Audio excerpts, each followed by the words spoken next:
Did you know that during the last major market correction, the average investor's portfolio plummeted over 34%?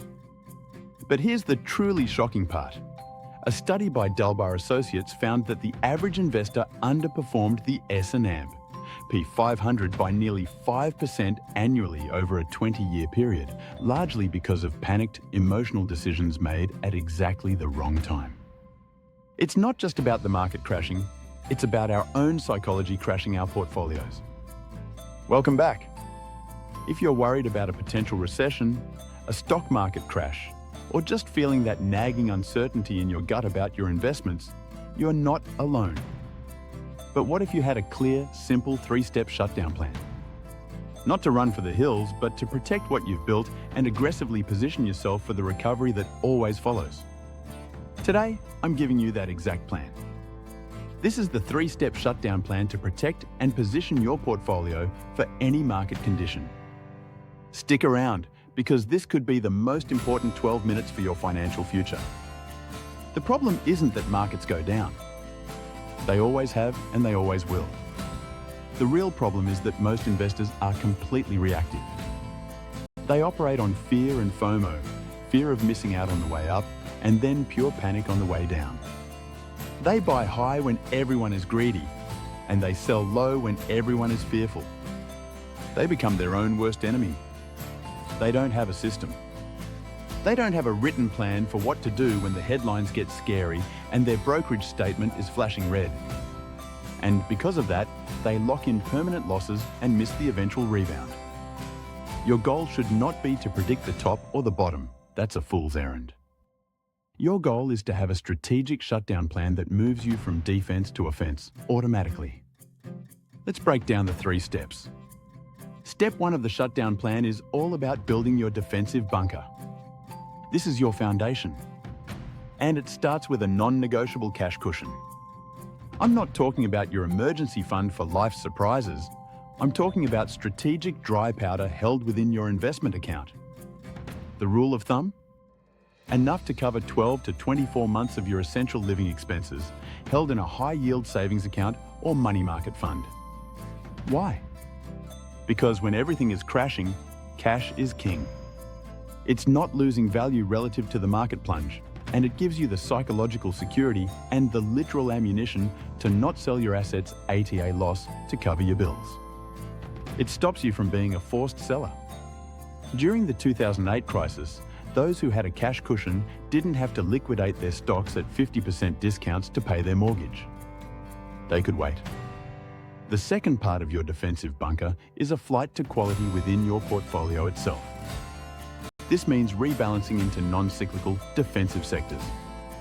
We're talking consumer staples, utilities, and healthcare. Companies that provide things people need no matter what the economy is doing. Think about it. People might stop buying new iPhones during a recession, but they won't stop buying toothpaste, electricity, or prescription drugs. A Vanguard study showed that a simple, disciplined rebalancing strategy during volatile periods can enhance returns by nearly 0.5% annually and significantly reduce risk. So, you're strategically shifting some capital from the high-flying, risky tech stocks into these bedrock, dividend-paying giants. This part of your portfolio acts as a stabilizer, a shock absorber for the violent dips. Now, step 2 of the shutdown plan is where we move from pure defense to tactical positioning. This is about identifying and eliminating single-point failures. I want you to conduct a post-mortem on your portfolio before the crash happens. Look at every single holding and ask yourself this brutal question. If this company's stock fell 50% tomorrow and didn't recover for 5 years, would I be okay? If the answer is no, that position is too large. You need to diversify that risk immediately. We all remember the stories of Enron employees who had all their retirement savings in company stock. Wiped out? Don't let a single bet, no matter how convinced you are, sink your ship. Trim those oversized winners, especially in sectors that have had a massive run-up and are most vulnerable to a correction. Next, you must automate your downside protection. This is not about market timing, it's about using simple, cheap instruments as insurance. I'm talking about put options on broad market indices like the SP or QQQ. Think of it like car insurance. You pay a small, known premium to protect against a catastrophic unknown loss. For example, buying a put option that's 10% out of the money might only cost you 1–2% of your portfolio's value per year.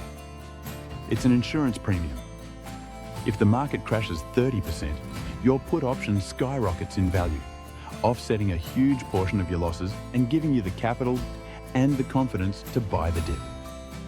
It's a strategic hedge that professional fund managers use all the time, and it's something you can implement in minutes.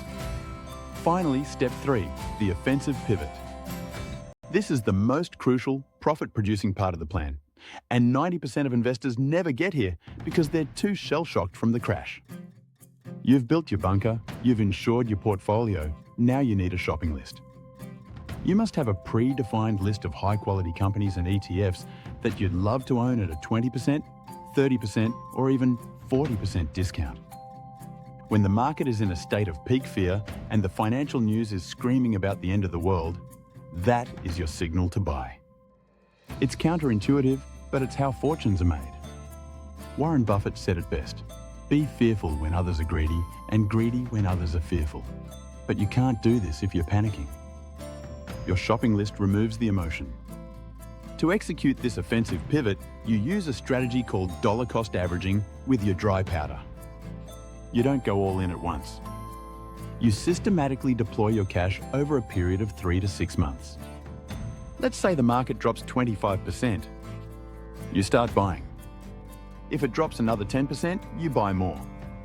This averages down your cost basis and ensures you don't exhaust all your ammunition too early. History is unequivocally on your side here. Look at the data.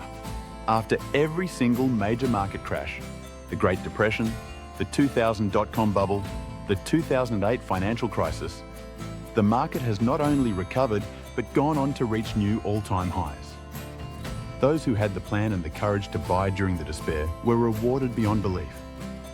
Your shutdown plan forces you to be that disciplined investor. So let's recap your 3-step shutdown plan. Step 1, build your defensive bunker with a strategic cash cushion and a flight to quality in defensive stocks. Step 2, tactically position by eliminating single point failures and automating your downside protection with put options. And step 3, execute the offensive pivot with a predefined shopping list and a disciplined dollar cost averaging strategy. This plan transforms you from a reactive, emotional investor into a proactive, strategic one. It's the difference between being a victim of the market and being a student of it. If you want to stop worrying about every market dip and start taking control of your financial future, then this channel is your strategic advantage. We break down complex financial strategies into simple, actionable steps just like this one. Don't leave your wealth to chance. Hit that subscribe button and tap the notification bell, because next week, I'm revealing the 3 dividend stocks I'm buying right now for the next market downturn. You don't want to miss it. Subscribe now.